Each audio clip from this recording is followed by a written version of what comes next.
എല്ലാവർക്കും നമസ്കാരം. ഇന്ന് IFPHന്റെ തുടർന്ന് വരുന്ന വെബ് പരമ്പരയുടെ 1660 ദിവസം.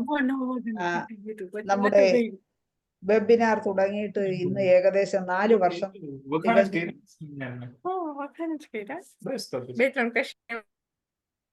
വർഷം തികഞ്ഞിരിക്കുകയാണ്. മലയാളം വെബിനാറും IFPHും തുടങ്ങിയിട്ട് 4 വർഷം തികഞ്ഞ ദിവസവും കൂടിയാണ്. വളരെ സന്തോഷത്തോടു കൂടി ഇന്നത്തെ ഈ മലയാളം സെഷനിലേക്ക് എല്ലാവരെയും ഞാൻ സ്വാഗതം ചെയ്യുന്നു. ഇന്നത്തെ മലയാളം സെഷനിൽ നമുക്ക് ഗർഭാശയ മുഴകളും ഹോമിയോപ്പതി ചികിത്സയും എന്നുള്ള വിഷയത്തിൽ ഒരു ചർച്ചയാണ്. ഇന്നത്തെ ഈ ചർച്ച ആരംഭിക്കുന്നതിന് മുമ്പായി ഒരു നിമിഷം ഈശ്വര പ്രാർത്ഥന. നന്ദി. ഗർഭാശയ മുഴകളെ കുറിച്ച് പറയുമ്പോൾ ആ ഗർഭാശയ മുഴകളുമായിട്ട് വരുന്ന കേസുകൾ എല്ലാവർക്കും ധാരാളം കേസുകൾ കിട്ടുന്ന ഒരു മേഖലയാണ്. നമുക്ക് ഒരു പരിധിവരെ നല്ല ഒരു റിസൾട്ട് കൊടുക്കുവാനും കഴിയുന്ന ഒരു അവസ്ഥയാണ് ഗർഭാശയ മുഴകളെ കുറിച്ച് പറയുമ്പോൾ. അപ്പോൾ ഇന്നത്തെ ഈ വിഷയത്തിൽ ആമുഖമായി കുറച്ച് കാര്യങ്ങൾ സംസാരിക്കുന്നതിന് വേണ്ടി ഞാൻ ഡോക്ടർ ധനീഷിനെ ക്ഷണിക്കും. നന്ദി. നമ്മള് ഏറ്റവും പ്രധാനമായിട്ട് ഹോമിയോപ്പതി ഡോക്ടർമാരുടെ മുന്നിൽ വരുന്ന കേസുകളിൽ ഒന്നാണ് സ്ത്രീകളുടെ രോഗങ്ങൾ. അപ്പൊ അതിലെ സുപ്രധാനമായ ഒരു വിഷയം തന്നെയാണ് ഈ ഫൈബ്രോയിഡ് യൂട്രസ്. പലപ്പോഴും ഇങ്ങനെ ഒരു ഫൈബ്രോയിഡ് ഉള്ളതായിട്ട് പല ആൾക്കാരും മനസ്സിലാക്കാറില്ല. കാരണം നമുക്ക് എന്തെങ്കിലും പ്രതിബന്ധങ്ങളോ പ്രശ്നങ്ങളോ ഉണ്ടാകുമ്പോൾ മാത്രമാണ് നമ്മൾ അതിനെക്കുറിച്ച് പരിശോധനകളൊക്കെ നടത്തുന്നത്. അങ്ങനെ നടത്തുമ്പോഴായിരിക്കും ഇങ്ങനെ കാണുന്നത്. അപ്പൊ തീർച്ചയായും ഈ ഫൈബ്രോയിഡ് എന്ന് പറയുമ്പോൾ എന്താണ്? ഫൈബ്രോയിഡ് എന്ന് പറയുമ്പോൾ ഈ ഗർഭാശയത്തിന്റെ ഉള്ളിലോ അതിന് പുറമെയോ മുഴകൾ ഉണ്ടാകുന്ന ഒരവസ്ഥയാണ് ഈ ഫൈബ്രോയിഡ് യൂട്രസ് എന്ന് നമ്മൾ സ്വാഭാവികമായിട്ട് പറയുന്നത്. അപ്പൊ ഇതിന് ചെറിയ ഒരു ഏകദേശം ഒരു കപ്പലണ്ടി കുരുവിന്റെ അത്രയും മുതൽ ആപ്പിളിന്റെ സൈസ് വരെയുള്ള രീതിയിലോട്ട് മുഴകൾ ഉണ്ടാകാം. ഇത് വിവിധ ചെറിയ ചെറിയ മുഴകളാവാം. അതുപോലെ തന്നെ മുഴകളെല്ലാം കൂടി ചേർന്നുകൊണ്ടൊരു വലിയ മുഴയാകാം. അതല്ലാതെ ഒറ്റ മുഴ തന്നെ വലുതായിട്ടും വരാം. അപ്പൊ അങ്ങനെ വിവിധ തരം മുഴകൾ ഉള്ളിലുണ്ടാകും. എന്നാലും ഇതൊന്നും തന്നെ വലിയ പ്രശ്നങ്ങളില്ലാതെ സ്ത്രീകളുടെ ജീവിത രീതിയിൽ അവരങ്ങ് അഡ്ജസ്റ്റ് ചെയ്ത് പോകുമായിരിക്കും. അങ്ങനെ ഇരിക്കുമ്പോഴായിരിക്കും ചിലപ്പോൾ മെൻസസ് വന്നതിന് ശേഷം നിൽക്കാതെ കുറേ ദിവസം അടുപ്പിച്ച് ബ്ലീഡിങ് ഉണ്ടാകുക. അപ്പോൾ ചിലപ്പോൾ നമ്മൾ അറിയുന്നത് സ്ത്രീകൾക്ക് അത്ര വലിയ ബ്ലീഡിംഗ് ഒന്നും ഇല്ലെങ്കിലും ഭയങ്കരമായിട്ട് വിളർച്ച അനുഭവപ്പെടുക. അതുപോലെ തന്നെ ചിലപ്പോൾ പെട്ടെന്ന് വയറിനകത്ത് കൂടുതലായിട്ട് അടിവയറിൽ കൂടുതൽ വേദന വരിക. മെൻസസ് ഇല്ലാത്ത സമയത്തും ചിലപ്പോൾ ഇടയ്ക്കിടയ്ക്ക് വിട്ട് വേദന വരിക, നടുവേദന വരിക, പിന്നെ ചിലപ്പോൾ ചെറിയ ചെറിയ ഡിസ്ചാർജുകൾ വരിക. അതുപോലെ തന്നെ പലപ്പോഴും ഈ ഗർഭപാത്രത്തിന്റെ ആ ഭാഗത്ത്, അതായത് നമുക്കറിയാമല്ലോ നമ്മുടെ നാഭിയുടെ താഴെ, അതായത് നമ്മൾ രണ്ട് സൈഡിലും, അതായത് ഒരു ബെൽറ്റ് കെട്ടുന്നതിന്റെ താഴെയുള്ള ഭാഗത്താണല്ലോ പെൽവിസ് എന്ന് പറയുന്ന ഭാഗം. ആ ഭാഗത്താണ് നമ്മുടെ ഗർഭപാത്രം ഇരിക്കുന്നത്. അവിടുന്ന് ഉള്ള അതിന്റെ പ്രശ്നങ്ങളാണ് നമുക്ക് കൂടുതലായിട്ട് വരുന്നത്. അപ്പൊ മുഴ വലുതാകുന്നതനുസരിച്ച് അടിവയറിലെ പ്രശ്നങ്ങൾ കൂടുതലുണ്ടാകാം. അത് ചിലപ്പോൾ നമ്മുടെ അതിന്റെ ഭാഗമായിട്ട് കൂടെ മൂത്രം ഒഴിക്കുന്ന ഒരു അവസ്ഥ വരാം. കാരണം ഈ ഗർഭപാത്ര ബ്ലാഡറിൽ പ്രസ് ചെയ്യുമ്പോഴും നമുക്ക് സ്ത്രീകൾക്ക് കൂടെ മൂത്രം ഒഴിക്കണം പോകാം. ചിലപ്പോൾ അറിയാതെ മൂത്രം പോകാം. പിന്നെ ചിലപ്പോൾ മാസത്തിൽ 2 വട്ടം ബ്ലീഡിങ് വരാം. ആദ്യം വന്നിട്ട് ഒരു 10-15 ദിവസം കഴിയുമ്പോൾ വീണ്ടും വരാം. അപ്പൊ ഇങ്ങനെയൊക്കെ വരുമ്പോഴാണ് പരിശോധനകളിലോട്ട് പോകുന്നത്. അപ്പൊ അങ്ങനെ പരിശോധിക്കുമ്പോഴാണ് ഇങ്ങനെ മുഴകളുള്ളതായിട്ട് മനസ്സിലാകുന്നത്. അപ്പൊ ഇങ്ങനെ മുഴകളുള്ളതായിട്ട് മനസ്സിലാകുമ്പോൾ ഇപ്പൊ നമ്മൾ ഹോമിയോപ്പതി ഡോക്ടർമാരാണെങ്കിൽ ആദ്യം തന്നെ പറയും, നിങ്ങൾ പേടിക്കണ്ട, നമുക്ക് കുറച്ച് മെഡിസിനൊക്കെ കഴിച്ചു വരുമ്പോൾ ഇത് നിങ്ങളുടെ ജീവിത സാഹചര്യത്തിൽ കുറെ മാറ്റങ്ങളും ഒക്കെ വരുത്തുകയാണെങ്കിൽ കുറെ കഴിയുമ്പോൾ ഇതങ്ങ് മാറിക്കോളും. പല മുഴകളും നമ്മൾ അറിയാതെ തന്നെ വളരുകയും അറിയാതെ തന്നെ പോവുകയും ചെയ്യാറുണ്ട്. എന്നാൽ ചിലതിന് നമുക്ക് ചികിത്സ വേണ്ടി വരും. കാരണം പ്രത്യേകിച്ച് സ്ത്രീകളുടെ നിത്യജീവിതത്തിൽ ഇപ്പോൾ പ്രശ്നങ്ങൾ ഉണ്ടാക്കുമ്പോൾ നമുക്ക് മരുന്ന് ആവശ്യം തന്നെ വരും. എല്ലാ കേസിലും മരുന്ന് വേണമെന്നല്ല. പക്ഷേ ചില ആൾക്കാർക്ക് ഇതൊക്കെ ഉണ്ടെങ്കിലും ബ്ലീഡിംഗ് എല്ലാം കൃത്യമാണ്, പ്രശ്നങ്ങളൊന്നുമില്ല. പിന്നെ പല ആൾക്കാർക്കും ഇത് വന്നു കഴിയുമ്പോൾ ഇതെന്തോ ക്യാൻസർ ആണോ എന്നുള്ള ഒരു ഭയപ്പാടുണ്ടാകും. എല്ലാ മുഴകളും ക്യാൻസർ അല്ല. അതുകൊണ്ട് തന്നെ ഇതിൽ വരുമ്പോൾ നമ്മൾ അത്ര കൊണ്ട് ഭയപ്പെടേണ്ട കാര്യമില്ല. പിന്നെ നമ്മൾ മനസ്സിലാക്കുന്നത് എപ്പോഴാണ് കൂടുതൽ ഈ മുഴകളുള്ളത് രോഗികൾ അറിയുന്നതെന്ന് വെച്ചാൽ മിക്കവാറും സ്ത്രീകളുടെ ഒരു മെനോപോസ് ഒക്കെ അടുത്ത് വരുന്നതിന് മുമ്പായിട്ട് അവർ കൂടുതൽ സ്ട്രെസ് ഉണ്ടാകുന്ന ഒരു കാലഘട്ടത്തിലോട്ട് കടന്നു പോകും. കാരണം ആ സമയത്തായിരിക്കും മിക്കവാറും മക്കളുടെ കല്യാണം, അല്ലെങ്കിൽ മക്കളുടെ ജോലി സംബന്ധമായ കാര്യങ്ങൾ, അല്ലെങ്കിൽ മക്കളുടെ അങ്ങനെയുള്ള ഓരോ വിഷയങ്ങൾ വരുമ്പോഴും അവർക്ക് ഒത്തിരി സ്ട്രെസ് ഉണ്ടാകും.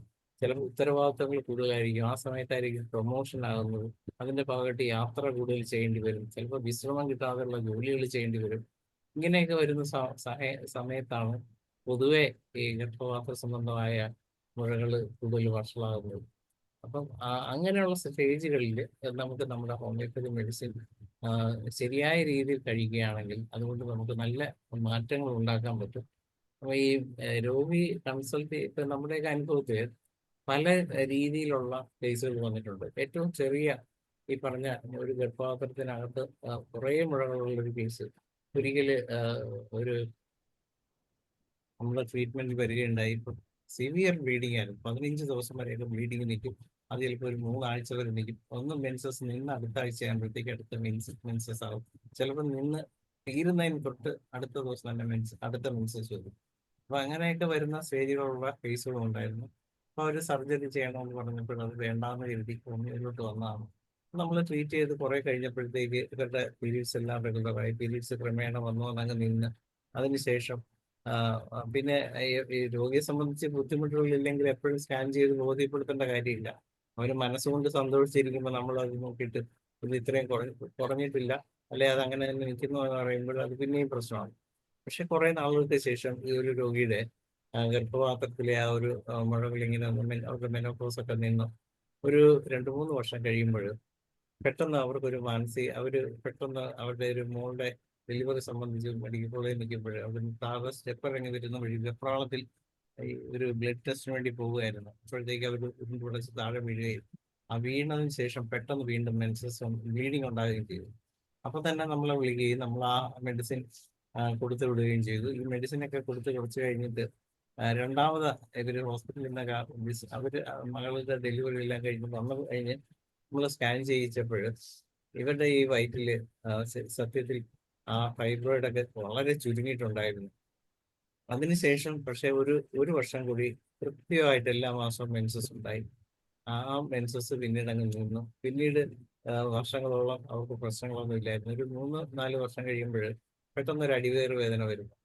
അപ്പം വേദനയുടെ സിംറ്റംസ് എല്ലാം നോക്കിയപ്പോഴത് ഒരു റീനൽ കാൽക്കുലസിന്റെ ലക്ഷണങ്ങളായിരുന്നു. അപ്പൊ ഞാൻ പറഞ്ഞു നമുക്കിപ്പോ റീനൽ കാൽക്കുലസിന്റെ ലക്ഷണങ്ങളാണ് കാണുന്നത്, എന്നിരുന്നാൽ പോലും നമുക്കൊന്ന് സ്കാൻ ചെയ്യാം. അങ്ങനെ പോയി സ്കാൻ ചെയ്ത് നോക്കിയപ്പോൾ ഇവർക്ക് ഒരു 2 കിഡ്നിയിലും കല്ലുകളാണ്. ഈ ഫൈബ്രോയിഡ്സ് എല്ലാം അങ്ങ് ചുങ്ങി തീരെ ഷ്രിങ്ക് ചെയ്ത് അങ്ങ് പോകുന്ന ഒരവസ്ഥയിലുമായി. അതായത് ഇതാണ് നമ്മൾ അറിയേണ്ട ഒരു പാഠം. നമ്മൾ ഇതിനൊക്കെ ഗ്രാജുവലായിട്ട് ചേഞ്ചസ് വരുമ്പോൾ ഇതങ്ങ് ഡിസോൾവ് ചെയ്ത് അങ്ങ് പോകും.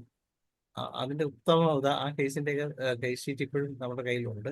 ഈ പേഷ്യന്റിന്റെ ഹസ്ബൻഡ് ഒരിക്കൽ നമ്മുടെ സൂമിൽ വന്ന് അദ്ദേഹത്തിന്റെ അനുഭവ കൂട്ടത്തിൽ ഈ കഥ വിവരിച്ചിട്ടുള്ളതാണ്. അതുപോലെ തന്നെ പിന്നീട് ഒരിക്കൽ വേറൊരു കേസ് വന്നപ്പോൾ ഇതുപോലെ ഫൈബ്രോയിഡ് ആയിരുന്നു. അവർക്ക് 5.6 ഒക്കെ ഉള്ളായിരുന്നു HB. അവർ ബെഡ് റിഡൻ ആയിരുന്നു. മെഡിക്കൽ കോളേജിൽ പോകാത്ത എന്താണെന്ന് ചോദിച്ചപ്പോഴത്തേക്ക് പറഞ്ഞ് ഡോക്ടറെ കഴിഞ്ഞ പ്രാവശ്യം ഒരു 1.5 വർഷം മുമ്പ് ഇതുപോലെ വന്ന് അവിടെ പോയതിന് ശേഷം നമ്മൾ മെഡിസിൻ എല്ലാം കഴിച്ചു വന്നപ്പോൾ നീരായി 1 മാസത്തോളം അവിടെ കിടക്കേണ്ടി വന്നു. അതുകൊണ്ടാണ് കൊണ്ടുപോയത്. ഇത് കോവിഡിന്റെ കാലത്താണ്. ആ പേഷ്യന്റ് നമ്മൾ വീട്ടിൽ പോയാണ് ഞാൻ നോക്കിയത്. അങ്ങനെ നോക്കിക്കഴിഞ്ഞ് പിന്നെ റിക്കവറി ഒക്കെ ആയി വന്നതിന് ശേഷം പിന്നീട് അവർക്ക് റെഗുലറായിട്ട് മെൻസസ് വരികയും അത് ഒരു 5-6 ദിവസം നിൽക്കുകയും അതിനുശേഷം അങ്ങനെ നിൽക്കുകയും ഇപ്പോഴവർക്ക് മെനോപോസ് ആയി. അതിനുശേഷം ഇന്ന് വരെ അവർക്ക് ഒരു പ്രശ്നമില്ല. അവരുടെ ഫൈബ്രോയിഡ് ഒക്കെ ചുങ്ങിയിട്ടുണ്ട്. ഏകദേശം 10 സെന്റിമീറ്റർ സൈസോളം ഉള്ള ഒരു ഫൈബ്രോയിഡ് ആയിരുന്നു. ഊഹിക്കാവുന്നല്ലേ ഉള്ളൂ. ഗർഭപാത്രത്തിന് 14 സെന്റിമീറ്ററോളം 12-14 സെന്റിമീറ്റർ ഉണ്ടെങ്കിൽ അതിനകത്ത് ഉൾക്കൊള്ളാനും മാത്രമുള്ള വലിയൊരു സൈസ് ഫൈബ്രോയിഡ് ആയിരുന്നു. പക്ഷെ ഇപ്പൊ അവര് ഓടി നടന്ന എല്ലാ കാര്യങ്ങളും ചെയ്യുന്നുണ്ട്. അവർക്ക് കമ്പാരിറ്റീവ്ലി നല്ല ആശ്വാസം കിട്ടി. അതുപോലെ ഒരു 7 millimeters ഉള്ള 7 സെന്റിമീറ്റേഴ്സ് 8.5 സെന്റിമീറ്റർ ഉള്ള ഒരു ഫൈബ്രോയിഡ് മെഡിക്കൽ കോളേജ് അവർ ഓപ്പറേറ്റ് ചെയ്യാൻ കിടത്തുകയായിരുന്നു. അപ്പൊ ആ സമയത്ത് ഓപ്പറേറ്റ് ചെയ്യാൻ അവിടെ അഡ്മിറ്റ് ചെയ്തതിന് ശേഷം ഈ രോഗിക്ക് ഭയങ്കരമായ പ്രഷർ അങ്ങ് കൂടി, ടെൻഷൻ കാരണം. അപ്പോൾ BP അങ്ങ് കൂടി കഴിഞ്ഞപ്പോഴത്തേക്ക് സർജറി ചെയ്യാൻ പറ്റില്ല, ഒരാഴ്ച കഴിയട്ടെ 2 ആഴ്ച കഴിയട്ടെ എന്ന് അങ്ങനെ നോക്കിയിട്ട് രക്ഷയില്ല. അപ്പോൾ വീട്ടിൽ പോയി 1 മാസം കഴിഞ്ഞ് വരുമെന്ന് പറഞ്ഞു വിട്ട്. ആ സമയത്താണ് കോവിഡ് വരുന്നത്. പിന്നീട് അവർ ഹോസ്പിറ്റലിൽ പോകാൻ പറ്റിയ അല്ലെങ്കിൽ തന്നെ അവർ പോയില്ല. അപ്പോൾ ആ സമയത്ത് നമ്മളെ കൺസൾട്ട് ചെയ്യും. ഇപ്പോഴവരുടെ ഒരു കണ്ടീഷൻ എന്ന് പറഞ്ഞാൽ ഇപ്പൊ അവർക്ക് മെൻസസ് എല്ലാം റെഗുലറായി, BP നോർമലായി, എല്ലാം കണ്ടീഷൻ. അന്ന് വന്നപ്പോഴത്തേക്ക് BP ഒക്കെ ഒരു 190/120 വരെയൊക്കെ ഉണ്ടായിരുന്നു. അപ്പം ആ ഒരു കണ്ടീഷനിൽ അത്രയും ഡയസ്ട്രോളിക്ക് അത്രയും കൂടുതലായി നിന്നുകൊണ്ടാണ് അവർ ചെയ്യാതിരുന്നത്. പക്ഷെ ഇതെല്ലാം ക്രമേണ കുറയുകയും ഇപ്പോഴവർ നോർമലായിട്ടുള്ള ഒരു ലൈഫിൽ പോവുകയും ചെയ്യാണ്.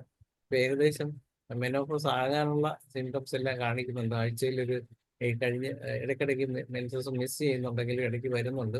പക്ഷെ അത് മാസത്തിൽ ഒരു 3 മാസം കൂടുമ്പോൾ അല്ലെങ്കിൽ 2 മാസം കൂടുമ്പോൾ ഒരു 3 to 4 days, അല്ലാതെ സിവിയർ ബ്ലീഡിംഗ് ഒന്നുമില്ല. അപ്പം ഇതാണ് ആ ഒരു സിറ്റുവേഷൻ. അപ്പൊ ഇങ്ങനെ വിവിധ കേസുകളിൽ ഇവിടെ എല്ലാം നമ്മൾ കോൺസ്റ്റിറ്റ്യൂഷണൽ മെഡിസിനാണ് പ്രധാനമായിട്ടും പോയത്. അതിനോടൊപ്പം തന്നെ കാൽക്കേരിയ ഫോസ്, ഈ 2 മെഡിസിൻ, പിന്നെ ഇടയ്ക്ക് നാട്രോഫോസ്, ഇങ്ങനെയുള്ള ബയോകെമിക് മെഡിസിൻസ് ഉപയോഗിക്കാറുണ്ട്.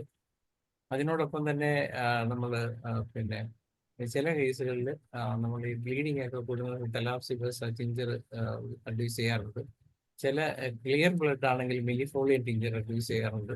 അതുപോലെ തന്നെ മിക്കവാറും കേസുകളിലൊക്കെ തന്നെ ലാക്ടസിസോ സെപ്പിയോ കാൽക്കേരിയ കാർബ് ഇങ്ങനെയുള്ള മെഡിസിൻസിന്റെ ആവശ്യം നമുക്ക് വരാറുണ്ട്. അതുപോലെ അതിന്റെ ഈ വലിയ പ്രശ്നങ്ങളൊന്നും ഇല്ലാതെ വരുന്ന ഒരു സമയത്ത് നമ്മൾ തൂജ അതുപോലുള്ള മെഡിസിൻസും കൊടുക്കാറുണ്ട്. ഇതൊക്കെയാണ് ഇതിന്റെ ആമുഖമായിട്ട് എനിക്ക് പങ്കുവെക്കാനുള്ളത്. ഇനി ഈ വേദിയിൽ മറ്റുള്ളവരെല്ലാവരും ഉണ്ട്. അപ്പോൾ അവരെല്ലാവരും അവരുടെ അഭിപ്രായങ്ങളും അനുഭവങ്ങളും പറയട്ടെ. ഓക്കെ, ധനേഷ് ഡോക്ടറെ നന്ദി. ധനേഷ് ഡോക്ടർ വളരെ വിശദമായി തന്നെ ആമുഖമായി ഫൈബ്രോയിഡിന്റെ കാര്യങ്ങൾ സംസാരിച്ച് വളരെ വാസ്തവമാണ് പറഞ്ഞത്. പക്ഷെ ഈ ഫൈബ്രോയിഡിനോടൊപ്പം വരുന്ന ഈ ബ്ലീഡിംഗ് ആണ് നമുക്ക് ചിലപ്പോൾ പലപ്പോഴും തലവേദനയായിട്ട് ഫീൽ ചെയ്തിട്ടുള്ളത്. പക്ഷെ എങ്കിലും ഇപ്പൊ ധനേഷ് ഡോക്ടർ പറഞ്ഞ പോലെ നമുക്ക് കോൺസ്റ്റിറ്റ്യൂഷണൽ ഡ്രഗൊക്കെ കണ്ടുപിടിച്ച് നമുക്ക് ഒരുപാട് സുഖം കൊടുക്കാൻ പറ്റുന്ന ഒരു കേസാണ് യൂട്രൈൻ ഫൈബ്രോയിഡ്സ്.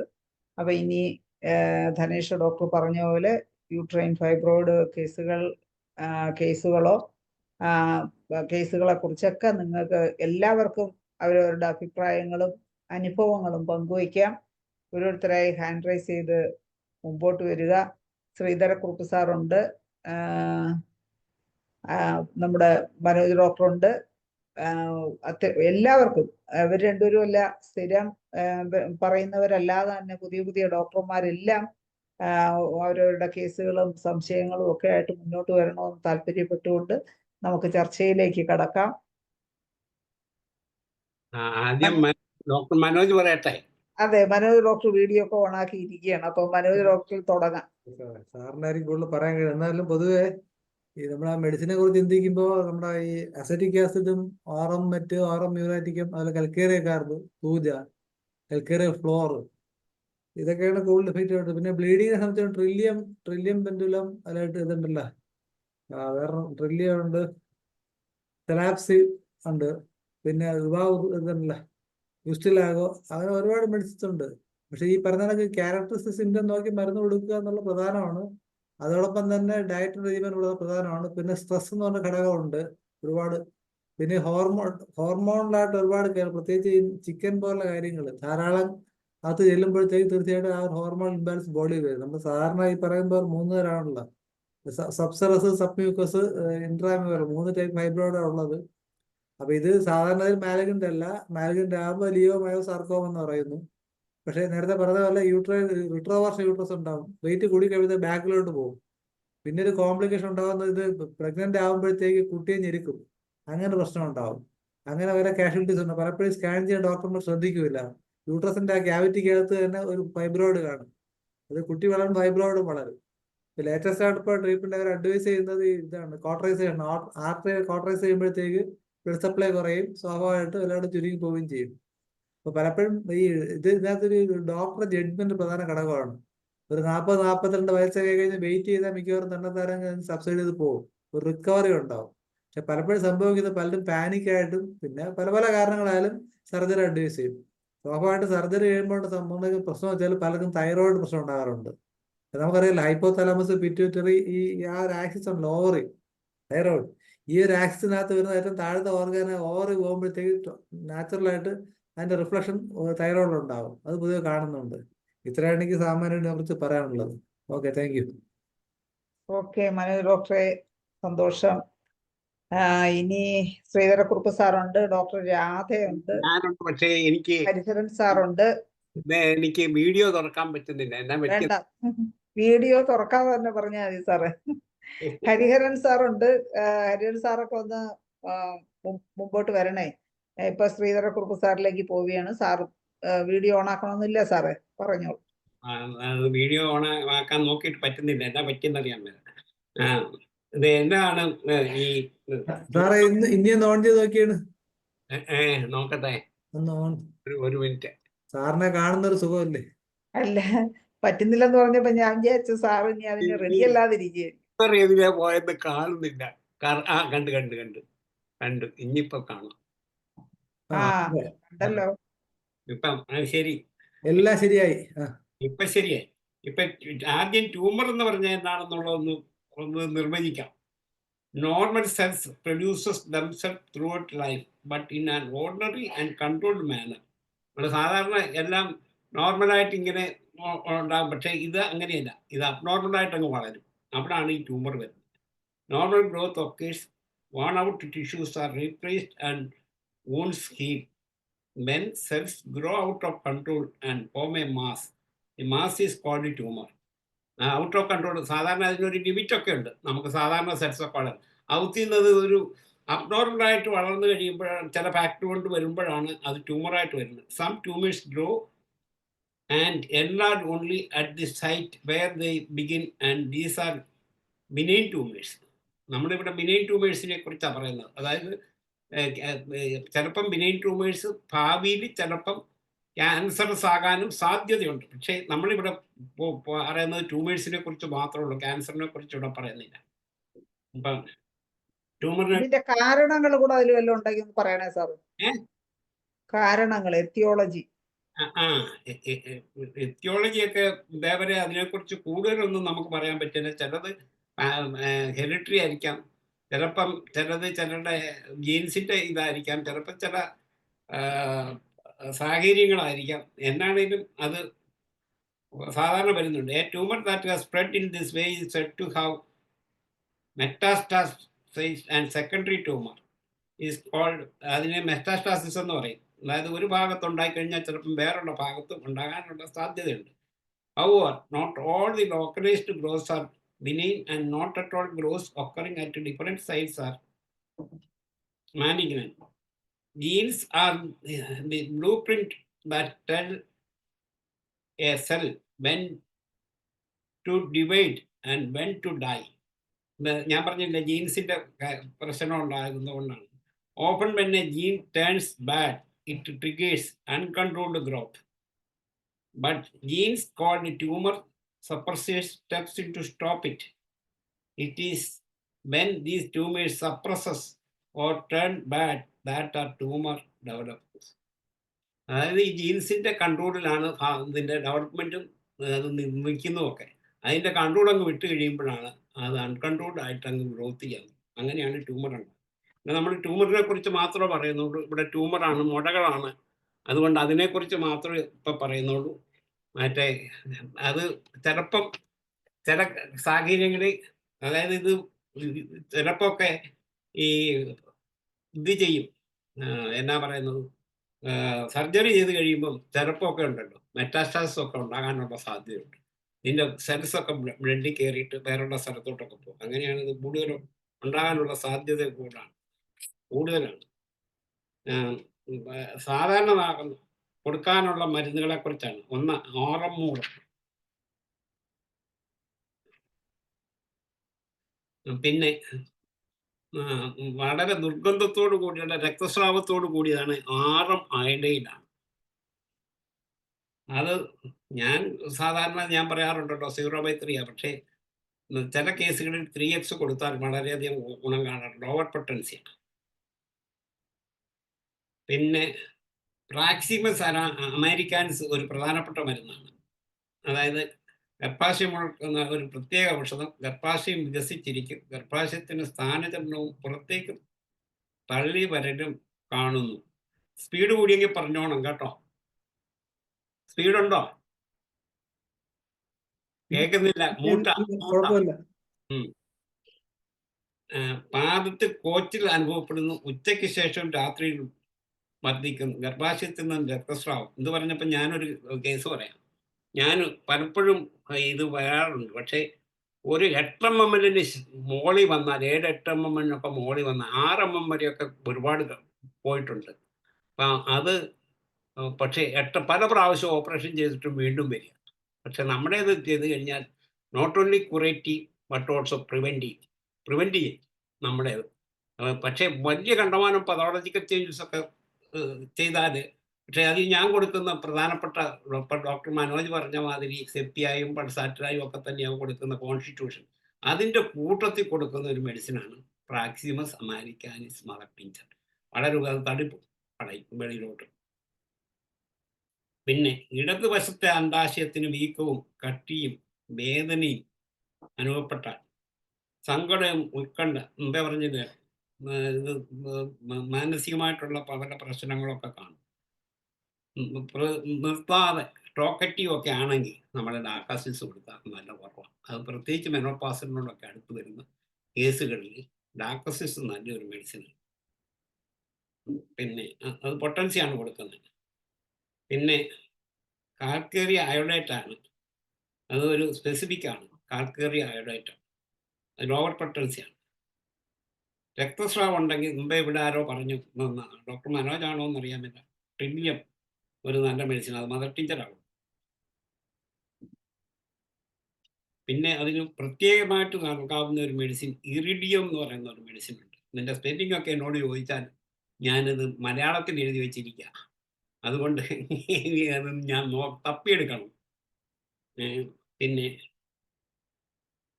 ഒരുപാടെണ്ണം ഇങ്ങനെ കുരുകുരാന്ന് വന്നിട്ടുണ്ടെങ്കിൽ കാലിയ അയോഡൈനാണ്. ഒരുപാട് കുരുകുരാന്ന് വന്നിട്ടുണ്ട്. അതിൻ്റെ ഈ ഗർഭാശയത്തിൻ്റെ വായ്ഭാഗത്താണ് വന്നെങ്കിൽ പൾസാറ്റഡായ തലകർക്കം, കിടക്കുമ്പോൾ തലകർക്കം കൂടുകയാണെങ്കിൽ അതിനോട് കൂടിയുള്ളതാണ് വരുന്നെങ്കിൽ കൊണയമ്മേക്ക മെഡിസിൻ. അത് ഹൈ പൊട്ടൻസിയാണ് കൊടുക്കുന്നത്. കൊണയമ്മേക്ക ഹൈ പൊട്ടൻസിയാണ്. പിന്നെ ഇന്റർ കറന്റ് ആയിട്ടുള്ള നമ്മൾ ഈ കൊടുത്ത ഔഷധങ്ങളൊക്കെ ഫെയിലിയർ ആയാൽ ഒരു ഇന്റർ കറന്റ് ആയിട്ട് കൊടുക്കുന്ന ബേസിലിനോ. നമ്മുടെ എൻ്റെ കൂട്ടത്തിൽ സിസ്റ്റ് കൂട്ടണോ, മുഴകൾ മാത്രമേ പറഞ്ഞോളൂ, സിസ്റ്റ് കൂട്ടണോ അതോ വേണ്ടയോ? മോഡറേറ്റർ പറയുന്ന കേൾക്കുന്നില്ല. ഡോക്ടർ മ്യൂട്ട് ആണ്. സിസ്റ്റ് കൂടി പറയാം. സിസ്റ്റ് ആണെങ്കിൽ, അതായത് അതേതാണ് സിസ്റ്റ് എന്നാണെന്ന് ചോദിച്ചാൽ, അണ്ഡാശയത്തിൽ കാണുന്ന ദ്രാവം നിറഞ്ഞ സഞ്ചി പോലെയുള്ള ഭാഗത്തിനെയാണ് അണ്ഡാശയ സിസ്റ്റ് എന്ന് പറയുന്നത്. അതിന് കൊടുക്കാവുന്ന ഏറ്റവും നല്ലൊരു മെഡിസിന് ഏപ്പിസ്മെന്റിക്ക. പിന്നെ മറ്റേതിന് തന്നെ പറഞ്ഞിട്ടുള്ള ഒരു മെഡിസിനാണ് ആറം അയഡൈഡ്. അത് ഇതിനും കൊള്ളാം. പിന്നെ ചെറിയ ഉരുണ്ടുരുണ്ട മുഴകളാണെങ്കിൽ അണ്ഡാശയത്തിൽ കാണുന്നെങ്കിൽ ഉരക്കുന്നത് പോലെയുള്ള വേദന, വളരെയധികം വേദനയാണ്. കൊളോസിൻ്റെ വേദന അറിയില്ലല്ലോ. ആശ്വാസം കിട്ടുവാൻ വേണ്ടി മുന്നോട്ടിങ്ങനെ വളയും, ഇങ്ങനെ വളഞ്ഞു പോകും. അതാണെങ്കിൽ കൊളോസിന്താണ് കൊടുക്കുന്നത്. പിന്നെ അണ്ഡാശയത്തിൽ സിസ്റ്റ് കാണുകയും യോനി വരണ്ടിരിക്കുകയും സംഭോഗ സമയത്ത് വേദനയും അനുഭവപ്പെടുന്നതാണെങ്കിൽ, കൂടുതലായി വലത്തുവശത്ത് അനുഭവപ്പെടുന്ന സിസ്റ്റ് ആണെങ്കിൽ ലൈക്കോപോഡിമീസിന്റെ മെഡിസിൻ. ഇതിന് കൊടുക്കാവുന്ന സ്പീഡ് കൂടിയാ പറഞ്ഞോണേ, ഞാനത് സ്പീഡിൽ അങ്ങ് പറഞ്ഞു പോകും. അതുകൊണ്ടാണ് ചോദിച്ചത്. പിന്നെ വേറൊരു പ്രത്യേകമാണ് ഊഫ്രോബിനോ. ഒരു ഇന്റർ കറന്റ് ആയിട്ട് കൊടുക്കാം ഊഫ്രോബിനോ. അത് ഹയർ പൊട്ടൻസിയാണ് കൊടുക്കുന്നത്. തണുത്തിരിക്കുകയാണെങ്കിൽ, ശരീരം മുഴുവൻ തണുത്തിട്ട് സിസ്റ്റ് കാണുകയാണെങ്കിൽ സൈലീഷ്യ മെഡിസിൻ. സാറേ U4-നാണോ U4B ആണോ? അല്ലല്ല ഊഫോറിനായിരിക്കും സാർ ഉദ്ദേശിച്ചത്. യൂപ്രോബിനോ ഊഫോറിന്. കേട്ടോ, മനസ്സിലായോ? മനസ്സിലായില്ലെന്നാ പറയുന്നേ മനോജ് ഡോക്ടർ, പേര് കറക്റ്റ് ആയില്ലെന്ന്. ഊപ്രോബിനോ ഊപ്രോബിനോ ഊഫോറിനം. ആ എന്റെ ഇതിന്റെ പ്രൊണൗൺസിയേഷന്റെ കുഴപ്പമായിരിക്കാം. കുഴപ്പം. ഊപ്രോബിനോ. പിന്നെ അടുത്തത് പറഞ്ഞു ലൈക്കോപ്പൊഡിൻ. ഇടത്തെ അണ്ഡാശയത്തിന്റെ അടുത്താണെങ്കിൽ വേദനയും ഇതുമൊക്കെ ആണെങ്കിൽ വരുന്നത് രാവിലെ ആണെങ്കിൽ ലാക്കസിസ മെഡിസിൻ. ഇടത്തെ സൈഡാണെങ്കിൽ ഗർഭപാത്രത്തിനും അണ്ഡാശയത്തിനും ആണി തറയ്ക്കുന്ന പോലെയുള്ള വേദന ആണെങ്കിൽ നെടമ്പാട് കൊടുക്കുക. ഇനി യോനിയിലാണ് സിസ്റ്റ്. ഇപ്പോൾ ഒത്തിരി പേർ കാണാറുണ്ട്, കൊച്ചു പെൺപിള്ളേർക്കൊക്കെ ഒരുപാട് വരാറുണ്ട്. യോനിയിൽ സിസ്റ്റ്, സൈലീഷ്യ മെഡിസിൻ ഒരുപാട് ഇത് കൂടുതൽ പേർക്ക് കൊടുത്ത് കുറച്ചിട്ടുണ്ട്. ഞാനേലും കൈപൊക്കിയാ പറയണം, ഞാൻ അന്നേരം അവിടെ നിർത്തും കേട്ടോ. സാറ് പറഞ്ഞത് കേട്ടുവാണെന്ന് വിചാരിക്കുന്നു. സാറ് പറയുന്ന വിചാരിച്ച് ആരും കൈ പൊക്കാതിരിക്കണ്ട. അതെ ഞാൻ കൈ പൊക്കിയാൽ തൽക്കാലം സാറ് നിർത്തും. അപ്പൊ ആർക്കെങ്കിലും എന്തെങ്കിലും കൂടുതൽ കാര്യങ്ങൾ പറയാനുണ്ടെങ്കിൽ എല്ലാവർക്കും കാണുമല്ലോ വല്ലതൊക്കെ പറയണം. നമ്മളെ ഈ പലതുള്ളി പെരുവെള്ളം എന്ന് പറഞ്ഞ മാതിരി കൂടി പറയുമ്പം കേട്ടിട്ടില്ലാത്ത പല മെഡിസിനും നമ്മൾ വായിക്കുകയും ചെയ്യും, പഠിക്കുകയും ചെയ്യും. 2 പ്രാവശ്യം പറഞ്ഞു കഴിയുമ്പോൾ അത് മനസ്സിൽ തറവാണ്. ഹരിഹരൻ സാറ്, ദേവൻ ഡോക്ടറൊക്കെ ഉണ്ട്. അവരൊക്കെ എന്തെങ്കിലും അവരുടെ എക്സ്പീരിയൻസ് ഷെയർ ചെയ്യണമെങ്കിൽ ഒന്ന് ഹാൻഡ് റൈസ് ചെയ്യണേ. അവര് പറഞ്ഞിട്ട് പോരാത്തത് പിന്നെ ഞാൻ പറയാം. പോരെ? അവര് ഹാൻഡ് റൈസ് ചെയ്യട്ടെ. അല്ല അവര് പറയാൻ റെഡിയാണെങ്കിൽ ഹാൻഡ് റൈസ് ചെയ്യുമല്ലോ. അത് ശരിയാണ്. അതുവരെ പോട്ടെ. അല്ല, ഹരിഹരൻ സാർ രാധ എന്ന പേരിലാണ് സാറിന്റെ അത് തന്നെ ഞാൻ കോഹോസ്റ്റ് ആക്കിയിട്ടുണ്ട്. അദ്ദേഹം പറയട്ടെ, അദ്ദേഹത്തിന് ഒരുപാട് പറയാൻ കാണും. ഹരിഹരൻ സാറ് ഉണ്ടെങ്കിൽ ഒന്ന് ഹാൻഡ് റൈസ് ചെയ്ത് മുമ്പോട്ട് വരണേ സാറേ. അതുപോലെ ദേവൻ ഡോക്ടർ ഉണ്ട്. ദേവൻ ഡോക്ടർ വ്യത്യസ്തമായ അനുഭവങ്ങൾ കേൾക്കുമ്പോൾ സാറ് പറഞ്ഞ കണക്ക് പലതുള്ളി പെരുവെള്ളം. അപ്പൊ നമുക്ക് പറയാനുള്ളത് നമ്മൾ പറഞ്ഞിട്ടുണ്ട്. അപ്പൊ അവര് വരുമ്പോഴേക്കും സാറ് കണ്ടിന്യൂ. പിന്നെ വേറൊരു നല്ല മെഡിസിനാണ് അലൂമിന. അതിന് കോൺസ്റ്റിപ്പേഷൻ കാണും അതിന്റെ കൂട്ടത്തിൽ. അതാണ് അതിൻ്റെ അകത്തെ പ്രത്യേകത. ഓവറീസിൽ ട്യൂമേഴ്സ് വരും, അതിന്റെ കൂട്ടത്തിൽ കോൺസ്റ്റിപ്പേഷൻ കാണും. പിന്നെ ഈ അനീമിയോട് കൂടി ബ്ലൂ ഡിപ്സോട് കൂടിയാണെങ്കിൽ യൂറിനറി പാസേജിനും അല്ലാത്തുള്ളിടത്തും ഒക്കെ ട്യൂമറുമാണ് അനീലീമിയോ എന്ന് പറയുന്ന ഒരു മെഡിസിൻ. അനീലിമ്യം, ANILINUM. അതൊരു ഗുഡ് മെഡിസിൻ. പിന്നെ ഓറമോർ നേട്രം 3X യൂട്രൈൻ ട്യൂമർ ആണെങ്കിൽ കൊടുക്കാവുന്നതാണ്. വളരെ എഫക്റ്റീവാണ് ഓറമോർ നേട്രം. അത് കൂടുതലും 3X ആണ് കൊടുക്കുന്നത്. പിന്നെ കാൽക്കേറിയ ഫ്ലോർ ഇവിടെ ആരാണ്ട് പറഞ്ഞു. ഹാർഡ് ട്യൂമറിന് കൊടുക്കാവുന്ന ഒരു മെഡിസിനാണ് കാൽക്കേറിയ ഫ്ലോർ. ഞാൻ സാധാരണ 6X, 12X, 0/3 ഒക്കെ കൊടുക്കും. പിന്നെ കൊടുക്കാവുന്ന ഒരെണ്ണം ഞാൻ നേരത്തെ പറഞ്ഞോന്നറിയാൻ മേലെ, റിപ്പീറ്റഡ് ഉണ്ട്, ക്ഷമിക്കുക. കാൽക്കേറിയ ഐഡേറ്റം ന്യൂട്രിയൻ ഫൈബ്രോയിഡിന് 1-ാം തരം മെഡിസിൻ. ഐഡേറ്റം. പിന്നെ കാൽക്കേറിയ പോസ് ഇവിടെ ആരാണ്ട് പറഞ്ഞു, അതുകൊണ്ട് അത് കൂടുതൽ പറയുന്നില്ല. പിന്നെ കലംടുല, neuroma, nervous type of the neurofibroma ആണെങ്കിൽ കലംടുലാണ് ട്യൂമർ. ഇത് ബ്യൂട്രീനകത്ത് ന്യൂറോഫൈബ്രോമ പോലെ വന്നാൽ കലംടുല ആണ് ഇതിനകത്ത് മെഡിസിൻ. ഓവറിയിലുള്ള സിസ്റ്റിന് കൊളോസിൻ, അത് ഞാൻ ഒന്ന് പറഞ്ഞതാണ്. കോണിയമ്മേക്ക് അതും പറഞ്ഞതാണ്, പറയാത്തതേ വരുന്നു. യൂക്കാലിപ്റ്റസും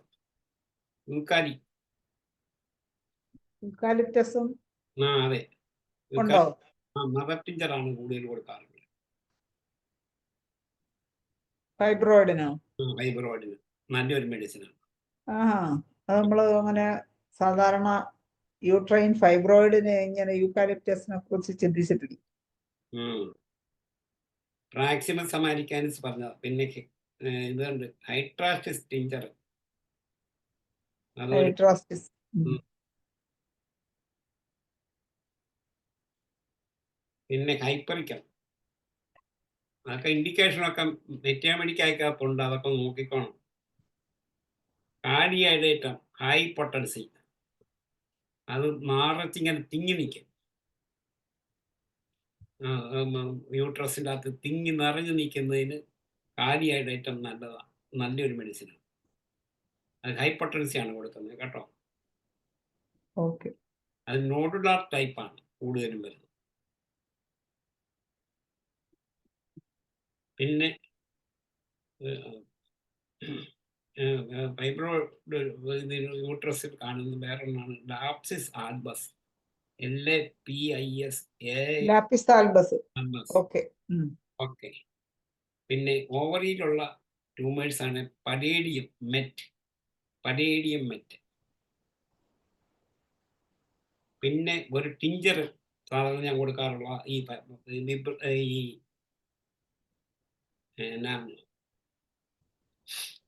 സോളിഡാഗോ വൈഗ്ര എന്ന് പറയുന്നത്. ഇതുപോലെ തന്നെ നമ്മൾ ഈ പറഞ്ഞില്ലേ റാക്സിമസ് അമേരിക്കാനിസ് പോലെ തന്നെ കൊടുക്കാവുന്ന ഒരു മരുന്നാണ് സോളിഡാഗോ വൈഗ്ര ടിഞ്ചർ.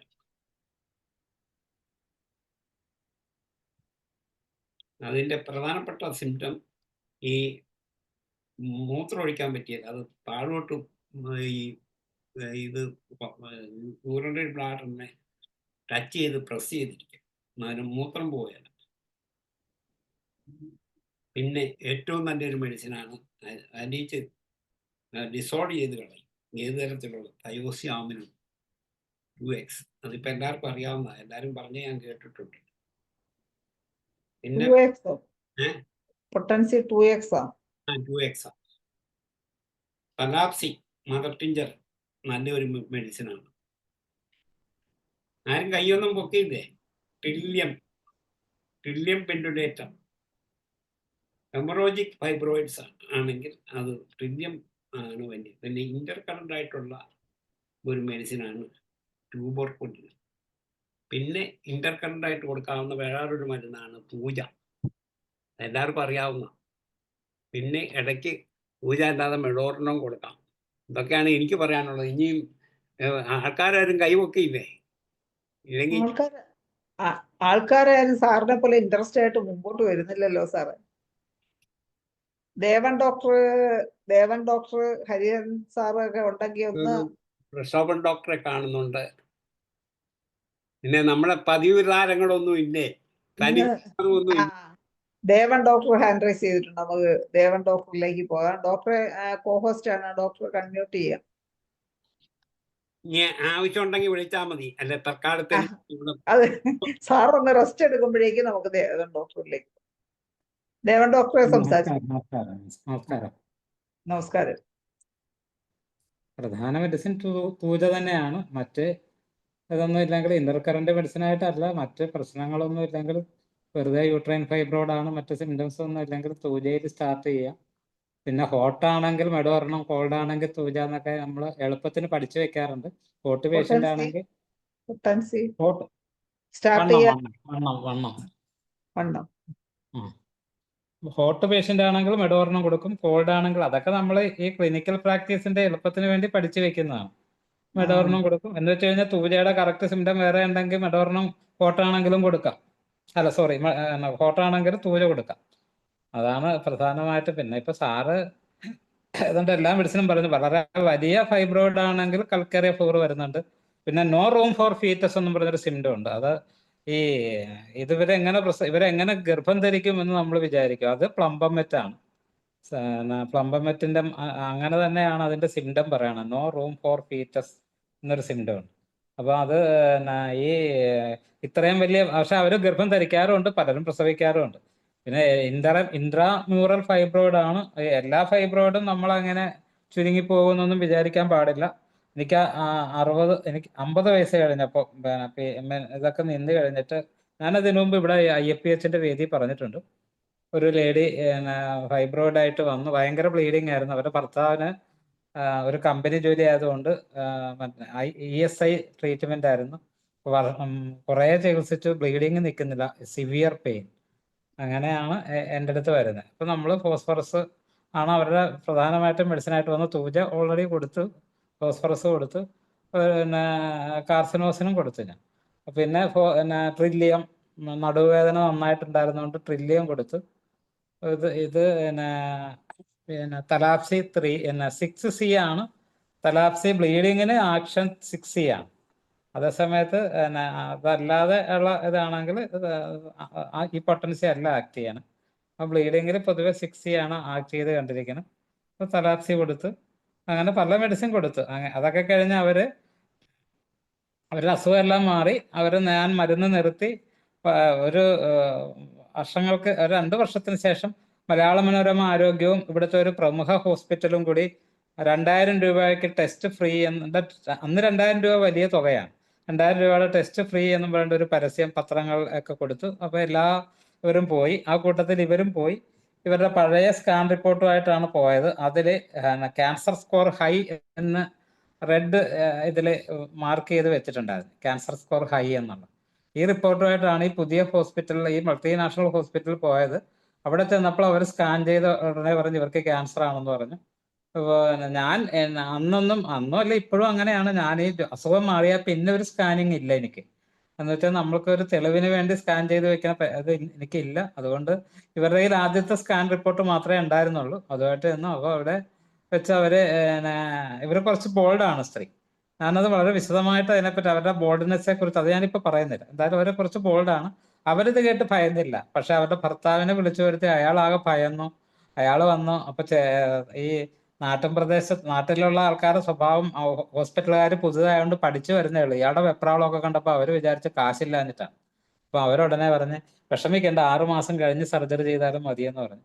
ഉടനെ ഇയാൾ ESI ഉള്ളതുകൊണ്ട് തന്നെ ഇയാൾ ഇത് റിപ്പോർട്ട് ചോദിച്ചു. ഇവർ കൊടുത്തില്ല.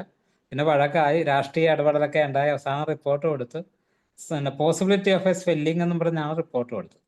ആ റിപ്പോർട്ട് കൊണ്ട് ഇവർ എൻ്റെ അടുത്ത് വന്നപ്പോൾ ഞാൻ പറഞ്ഞു പോസിബിലിറ്റി ഓഫ് സ്വെല്ലിംഗ് വെച്ച് ചികിത്സിക്കാൻ പറ്റത്തില്ല. കാരണം അതിപ്പോൾ ഈ ഇരിക്കണ എനിക്കും ആർക്കും വേണമെങ്കിൽ പോസിബിലിറ്റി എന്ന് പറയാം. ട്യൂമറുണ്ട്, ക്യാൻസർ ആണ്, വളരെ അഡ്വാൻസ്ഡ് ആണെന്ന് പറഞ്ഞ കേസിലാണ് ഒരു തുണ്ട് പേപ്പറിൽ പോസിബിലിറ്റി ഓഫ് എ സ്വെല്ലിംഗ് എന്ന് എഴുതി കൊടുത്തത്. അവരെന്തായാലും ഞാൻ പറഞ്ഞു എനിക്കിതിന് മരുന്ന്, നിങ്ങൾക്ക് ബ്ലീഡിങ് ഉണ്ടോ? ഇല്ല. പെയിൻ ഉണ്ടോ? ഇല്ല. പിന്നെ ഞാൻ എന്തിനാ നിങ്ങൾക്ക് മരുന്ന് തരുന്നത്? നിങ്ങൾക്ക് ഇതൊന്നും ഇല്ല, നിങ്ങൾക്ക് പോസിബിലിറ്റി ഓഫ് എ സ്വെല്ലിംഗ് എന്നും പറഞ്ഞിട്ട് എനിക്ക് മരുന്ന് തരാൻ പറ്റത്തില്ല എന്ന് ഞാൻ പറഞ്ഞു. അവരെന്തായാലും വീണ്ടും ESI പോയി. ESI പോയപ്പോൾ അവിടുത്തെ ഡോക്ടർ എനിക്കൊന്നും മനസ്സിലാകണില്ല, നമുക്കൊന്ന് സ്കാൻ ചെയ്യാന്ന് പറഞ്ഞപ്പോൾ ആ സ്കാൻ റിപ്പോർട്ട് ഞാൻ സൂക്ഷിച്ചു വെച്ചിട്ടുണ്ട്. ആദ്യത്തതും സൂക്ഷിച്ചു വെച്ചിട്ടുണ്ട്. ഞാൻ ചെയ്തതല്ല. അവിടെ ട്യൂമറെ ഒരു മയോമ ഫൈബ്രോയിഡ് ഇല്ല, തികച്ചും നോർമലായ. ഇത്തരം തട്ടിപ്പുകൾ ഇതിനകത്ത് നടക്കുന്നുണ്ട്. എന്ന് വെച്ച് നമ്മൾ മെഡിസിൻ കൊടുക്കാതെ ഇരിക്കാൻ പാടില്ല. സബ്മ്യൂക്കോസൽ ഫൈബ്രോയിഡ് ആണെങ്കിൽ അത് എൻഡോമെട്രിയൽ ലൈനിങ്ങിലാണ് വരുന്നത്, അകത്താണ് വരുന്നത്. ബ്ലീഡിങ് ഉണ്ടെങ്കിൽ പണ്ടൊന്നും സ്കാൻ ചെയ്തിട്ടല്ല ഇതൊക്കെ തീരുമാനിക്കണം. ഭയങ്കര ബ്ലീഡിങ് ആണെങ്കിൽ നമ്മൾ ഈ മെഡിസിനൊക്കെയാണ്, തലാപ്സി, ട്രില്ലിയം, വിസ്റ്റിലാഗോ വളരെ നല്ല മെഡിസിനാണ്. വിസ്റ്റിലാഗോയ്ക്ക് മറ്റൊരു സിംറ്റം കൂടിയുണ്ട്, മെൻസസ് നെക്സ്റ്റ് പീരീഡ് എന്നുള്ളതാണ് അതിൻ്റെ ഒരു ഇത് തന്നെ. മെൻസസ് തുടങ്ങി അടുത്ത പീരീഡ് ആയാന്ന് പോലും അറിയാൻ പാടില്ല. അണ്ടിൽ നെക്സ്റ്റ് പീരീഡ് എന്നുള്ളൊരു സിംറ്റം അതിനുണ്ട്. അപ്പോൾ അതിൻ്റെ ഒരു പ്രത്യേക സിംറ്റമാണ് അത്. നല്ല ബ്ലീഡിങ് ഉണ്ടെങ്കിലും കൊടുക്കാം. പൊതുവെ ലെഫ്റ്റ് ഓവേറിയൻ ട്യൂമറിനൊക്കെ ഇത് നല്ലതാണ്. പിന്നെ ഓറം മൂറിയാറ്റിക് നാട്രോനാറ്റം ഓൾമോസ്റ്റ് സ്പെസിഫിക്കാണ്. മിക്ക കേസുകളിലും ഓറം മൂറിയാറ്റിക് നാട്രോനാറ്റം കൊടുത്തു കഴിഞ്ഞാൽ മിക്ക കേസുകളിലും മാറാറുണ്ട്. അപ്പോൾ ഹോമിയോപ്പതി സ്പെസിഫിക് ഉണ്ടോ എന്ന് ചോദിച്ചു കഴിഞ്ഞാൽ ഉണ്ട്. ചിലടത്തൊക്കെ കൂടുതൽ അനുഭവങ്ങൾ ഉണ്ടാകുമ്പോഴാണ് നമ്മൾ സ്പെസിഫിക് എന്ന് പറയുന്നത്. അത് ഓറമൂറ് വരുന്നുണ്ട്. ഓറമൂറും ബ്ലീഡിങ്ങിന് നല്ല മെഡിസിനാണ്. ഓറമെറ്റ് വരുന്ന വളരെ അപൂർവമായിട്ട് വരാം. സബൈന വരാറുണ്ട്. പിന്നെ ഉള്ളത് നേരത്തെ സാറ് പറഞ്ഞല്ലോ, ഫ്രാക്സിനസിൻ്റെ കാര്യമൊക്കെ സാറ് പറഞ്ഞു. ഫ്രാക്സിനസ് ഒക്കെ ടിഞ്ചർ കൊടുക്കാറുള്ളതാണ്. പിന്നെ ഇതൊക്കെയാണ്.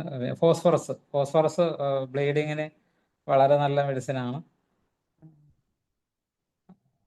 ഒരു മൈൻഡൊക്കെ എടുത്ത് അങ്ങനെയൊക്കെ ഉണ്ടെങ്കിൽ പലാഡിയം വരാറുണ്ട്. പലാഡിയത്തിന് അറിയാമല്ലോ, പലാഡിയത്തിൻ്റെ ഒരു സിംറ്റം എന്ന് പറയുന്നത് അവരെ ആരും സ്നേഹിക്കുന്നില്ല എന്നുള്ളൊരു സിംറ്റം ഉള്ളതാണ് പലാഡിയത്തിന്. അപ്പം അതൊരു പൊതുവെ ഇങ്ങനെ ഇത്തരം ഈ ബ്ലീഡിങ് ഒക്കെ ഇതൊക്കെ കുറച്ച് ഒരു ഏജ് 50 വയസ്സൊക്കെ കഴിയുമ്പോൾ എന്നെ ആരും പരിഗണിക്കണില്ല എന്നുള്ള ലവ് അപ്രബേഷൻ എന്നാണ് അതിൻ്റെ വാക്ക് തന്നെ കിടക്കുന്നത്. നമ്മളെ അവരെ അപ്രബേഷൻ എന്നുള്ളതാണ്. അപ്പോൾ അതൊരു സിംറ്റാണ്. അത് അങ്ങനെ ഉള്ള കേസുകൾ അത് വരാറുണ്ട്. പിന്നെ പിന്നെ എന്താണ് പറയാത്ത ഇപ്പം ഇവിടെ മിക്ക മെഡിസിനും പറഞ്ഞു. അതിൽ പറയാത്ത മെഡിസിൻ എന്ന് പറയാനൊന്നുമില്ല, എനിക്ക് പ്രത്യേകിച്ച് പറയാനൊന്നുമില്ല. അതുകൊണ്ട് എല്ലാ മെഡിസിനും പറഞ്ഞു. ഇനി ഓർക്കുകയാണെങ്കിൽ പിന്നെ ഇത് ക്യാൻസറസ് ആണോ എന്നുള്ള അതിന് നമ്മൾ അങ്ങനെ ഒരു സ്റ്റേജിലേക്ക് പോകുന്നുണ്ടോ നമ്മൾ നോക്കണം. അപ്പോൾ അത് കാരണം ഇപ്പോൾ എല്ലാ ക്യാൻസർ ഫൈബ്രോയിഡും ആവാതിരിക്കാനോ മെറ്റാസ്റ്റാസിസ് ഉണ്ടാവാതിരിക്കാനോ എന്തെങ്കിലും നമ്മൾ മെഡിസിൻ ഉണ്ട് ഉണ്ട് ഉണ്ട്. അതിന് ഈ ഓറം ആണ് pre cancerous period. Pre cancerous ഇപ്പൊ നമുക്ക് ഫാമിലി ഹിസ്റ്ററിയിലൊക്കെ ഉണ്ടെങ്കിൽ കാർസിനോസിന് കൊടുക്കും. അതോടൊപ്പം ഓറമാണ് പറയുന്നത് പ്രീ ക്യാൻസറസ്. അതായത് ഇപ്പം മെറ്ററേജിയ ഉണ്ടെങ്കിൽ അല്ലെങ്കിൽ ഇപ്പൊ ബ്ലീഡിങ് ഉണ്ടെങ്കിൽ നമ്മൾ അത് ക്യാൻസറിലേക്ക് പോകുന്നതെന്ന് നമുക്കൊരു സംശയം ഉണ്ടെങ്കിൽ നമുക്ക് അവരുടെ ഇതൊന്നും എടുക്കണമെന്നവർക്ക് എടുക്കാം. ഓറം കൊടുക്കാം. ഓറം ഓൾമോസ്റ്റ് ഇതായിട്ട് കൊടുക്കാം പിന്നെ ഈ പ്രീ ക്യാൻസർ സ്റ്റേജിന്. പിന്നെ നമ്മൾ കാർസിനോസും കൊടുക്കുമല്ലോ, കാർസിനോസും കൊടുക്കാം. പിന്നെന്താ ഹൈപ്പോട്ടൻസി അല്ലേ കൊടുക്കുന്നത്? അതെ ഹൈപ്പർടെൻസി ആണ്.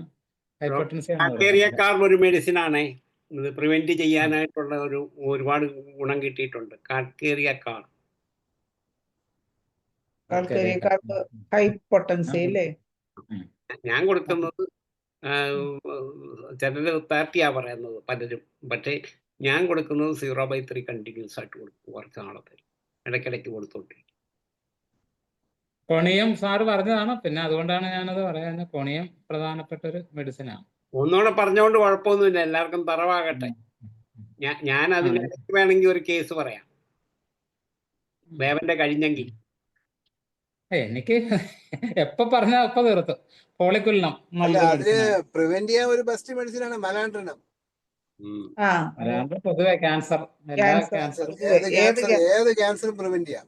ഏത് ക്യാൻസറിനും പറ്റും മലാൻഡ്രിനം. പിന്നെ അബ്രോട്ടാനം, അത് അങ്ങനെ ഒരു ഫോർമുല ഉണ്ട്. അത് മലാൻഡ്രിനം, അബ്രോട്ടാനം, അസറ്റിക് ആസിഡ്. അതാണ് ഞങ്ങളുടെ ഒരു. എങ്ങനെ ഇത് മൂന്നും കൊടുക്കുവോ? 1 ദിവസം കൊടുക്കും അടുപ്പിച്ച്. ഒരു ദിവസം മലാൻഡ്രിനം ആണെങ്കിൽ ഒരു ഡോസ് പിന്നെ അബ്രോട്ടാനം. ഓരോ ഡോസ് അസറ്റിക് ആസിഡ് അല്ലേ? ഡിസോൾവിങ് എന്നുള്ള ഒരു സിംറ്റം അതിനുണ്ട്, ഒന്ന് വായിച്ചു നോക്കിയാറില്ല. Dissolving tumour. ഓരോ ഡോസ് കൊടുത്ത് നിർത്തുവോ അതേ പിന്നെ അതെങ്ങനെ റിപ്പീറ്റ് ചെയ്തോണ്ടിരിക്കും? ഓരോ ഡോസ് കൊടുത്ത് നിർത്തുക എന്ന് പറഞ്ഞാൽ ട്യൂമറൊന്നും അങ്ങനെ ഒരു ഡോസിലൊന്നും ഡിസോൾവ് അല്ലെങ്കിൽ പോവോ? ഒരിക്കലും പോകത്തില്ല. അത് ഒന്നാമത്തെ കാര്യം, അതൊരു ശരിക്കും മാസങ്ങൾ, വർഷങ്ങൾ. നമ്മൾ പഴയ മാഗസിൻസ് ഒക്കെ എടുത്ത് വായിച്ചു കഴിഞ്ഞാൽ അവരൊക്കെ 5, 6 വർഷമൊക്കെ വരെ മരുന്ന് കൊടുത്തിട്ടുണ്ട്. പഴയ നമ്മുടെ പയനിയേഴ്സ്. ഈ ഒറ്റ ഡോസിലൊക്കെ മാറ്റാൻ കഴിയുന്നത് അത്ഭുതമാണ്. നമ്മൾ അവരെ നിഷേധിക്കുന്നില്ല. അവരങ്ങനെയുള്ളവർ അങ്ങനെ കൊടുക്കട്ടെ. നമ്മൾ ഇങ്ങനെ പഴയ മാഗസിൻ ഇപ്പം പിന്നെ ഇതിൽ കിട്ടും, എൻസൈക്ലോപീഡിയ ഹോമിയോപ്പതിക്. അതിനകത്ത് അമേരിക്കൻ ഇൻസ്റ്റിറ്റ്യൂട്ട് ഓഫ് ഹോമിയോപ്പതിയുടെ ജേർണലൊക്കെ കിട്ടും. അതിലൊക്കെ എല്ലാവരും മിനിമം 6 മാസമൊക്കെയാണ് മിനിമം. അത് 1 വർഷം, 2 വർഷം, 3 വർഷമൊക്കെ അങ്ങനെയാണ് മരുന്ന് കൊടുക്കാറുള്ളത്. ഡോക്ടർ, ഈ അസറ്റിക് ആസിഡ് ഈ കോമ്പിനേഷൻ പറഞ്ഞല്ലോ, അത് ഹൈപ്പോട്ടൻസി ആണോ കൊടുക്കുന്നത്? ഇല്ല, 30. അത് ദിവസവും ഇങ്ങനെ 1-2 ദിവസം കൊടുത്തോണ്ടിരിക്കുകയല്ലേ? 30. ഓക്കെ. അല്ല, ഒരു ചാറ്റ് ബോക്സിൽ ഒരു സംശയം ചോദിച്ചായിരുന്നു. ഞാൻ കണ്ടില്ല, ഞാൻ ശ്രദ്ധിച്ചില്ല. Chat box. അത് സാധാരണഗതിയിൽ ഇത് അബ്രോട്ടാനും ഇതിന് വളരെ നല്ല മെഡിസിൻ ആണല്ലോ. അബ്രോട്ടാനും ഇത് മെറ്റാസ്റ്റാസിസും ഇതൊക്കെ പറയുന്നുണ്ട്. അബ്രോട്ടാനും പൊതുവെ മെറ്റാസ്റ്റാസിസിന് വളരെ നല്ല മെഡിസിനാണ്. ഇത് റുമാറ്റിസവും ഇത് മൂന്നുമല്ലേ ഇപ്പൊ ഡോക്ടർ പറഞ്ഞ കോമ്പിനേഷൻ? അത് മൂന്നുമാണ്. അത് മൂന്ന് ഇപ്പൊ പേഷ്യന്റിന്റെ കാർബോളിക് ആസിഡ് ചിലപ്പോൾ മാറ്റി കൊടുക്കും. പേഷ്യന്റിന്റെ കണ്ടീഷൻസ് ഒക്കെ അനുസരിച്ച് എപ്പോഴും അസറ്റിക് ഇതിങ്ങനെ ഈ കൃത്യമായിട്ട് ഇത് തന്നെയാണെന്നൊന്നും ഇല്ല കേട്ടോ. എന്നാ പൊതുവെ കൂടുതൽ കേസിൽ വരുന്നതിനാണ് നമ്മളിപ്പോൾ എടുത്തു പറയുന്നത്. അപ്പൊ തന്നെ നമ്മൾ ഹോമിയോപ്പതി അല്ലേ, അപ്പം ആ ഹോമിയോപ്പതിയുടെ നമ്മൾ ഒരാളുടെ സിംറ്റം ഒക്കെ എടുത്തു വരുമ്പോൾ അതിന് വേറെയാണ് മെഡിസിൻ വരുന്നതെങ്കിൽ അപ്പം അത് കൊടുക്കും. അസറ്റിക് ആസിഡ് ആയിരിക്കണമെന്നില്ല, കാർബോളിക് ആസിഡ് കൊടുക്കാറുണ്ട്. കാർബോളിക് ആസിഡ് കൊടുക്കാറുണ്ട്. പിന്നെ അങ്ങനെ പല മെഡിസിനും കൊടുക്കാറുണ്ട്. പിന്നെ എറിജിറോണിന്റെ ഇതും ഞാൻ പറഞ്ഞിട്ടുള്ളതാണ്. എറിജിറോൺ യൂട്രൈൻ ബ്ലീഡിങ്ങിന്, ക്ലോട്ട് പോകുന്നതിന് വളരെ നല്ല മെഡിസിനാണ്. എൻ്റെ വൈഫിന് തന്നെ കൊടുത്ത കഥ ഞാൻ അവിടെ പണ്ട്, കഥയല്ല ആ സംഭവം, വളരെ വളരെ സിവിയർ. അത് ഒരു കഷ്ണം, ഒരു ഒരു ഒരു മാംസക്കഷ്ണം പോലെ ക്ലോട്ട് ഇങ്ങോട്ട് പോയപ്പോൾ എറിജിറോൺ ആണെന്ന് കൊടുത്ത്, എറിജിറോൺ കൊണ്ടാണ് അത് മാറിയത്. അത് വളരെ ശരിക്കും നമുക്ക് ഹോമിയോപ്പതിയിൽ ഈ എന്ന് വെച്ച് കഴിഞ്ഞാൽ വളരെ ഒരു ഫെയിൻ്റ് ആയിപ്പോയി. അതങ്ങോട്ട് ക്ലോട്ട് അങ്ങോട്ട് പോവുകയും വൈഫ് അങ്ങ് ഫെയിൻ്റായി അറിഞ്ഞു പോയി. പക്ഷെ ആ സെക്കൻഡിൽ ഒരു 2-3 മിനിറ്റുള്ളിൽ ഞാൻ ഈ എറിജിറോൺ എടുത്ത് കൊടുത്തു. എറിജിറോൺ ചെന്ന് കഴിഞ്ഞപ്പോൾ ഫെയിൻ്റായി ഒരു എന്തുവാ പൂൾ ഓഫ് ബ്ലഡ് എന്നൊക്കെ പറയത്തില്ല, എന്ന് പറഞ്ഞ പോലെ ബ്ലഡിന്റെ ഒരു ഇതായിരുന്നു. പക്ഷെ നമ്മൾ വളരെ പെട്ടെന്ന് നമ്മുടെ മെഡിസിൻ കൊണ്ട് ഒരുപക്ഷെ പേഷ്യൻ്റ് ആണ് അപ്പം നിൽക്കുമോ, അല്ലെങ്കിൽ നമുക്ക് അത് എന്തേ നേരത്തെ ഇത് കൊടുക്കാതിരുന്നതെന്ന് വെച്ച് കഴിഞ്ഞാൽ നമുക്ക് അങ്ങനെ സിംറ്റം കിട്ടിയില്ല. അപ്പോഴാണ് തോന്നിയത് എടുത്തു കൊടുത്തത്. ഫോസ്ഫറസും വളരെ നല്ലൊരു മെഡിസിനാണ് ബ്ലീഡിങ്ങിന്. എൽഗറോൺ ടിഞ്ചറോ ഡോക്ടർ കൊടുത്തത്? ടിഞ്ചറാണ് കൊടുത്തത്. ഞാൻ കൊടുത്ത ടിഞ്ചറാണ്. പക്ഷെ ഇപ്പോൾ ഞാൻ കൊടുക്കുന്നത് വണ്ണമൊക്കെയാണ്. ഇപ്പോൾ പിന്നെ അത് ഈ ആദ്യകാലത്തൊക്കെ ടിഞ്ചറാണ് കൊടുത്തോണ്ടിരുന്നത്. ഇപ്പോൾ ടിഞ്ചർ ഉണ്ടെങ്കിൽ ഇപ്പോൾ കൊടുക്കാറുള്ളത് വണ്ണമാണ്. എൽഗറോൺ. അത് എറിജിറോൺ. മറ്റേ വേറൊന്നുള്ള പറഞ്ഞല്ലോ, ഫോസ്ഫറസ്, അത് വണ്ണമാണ്.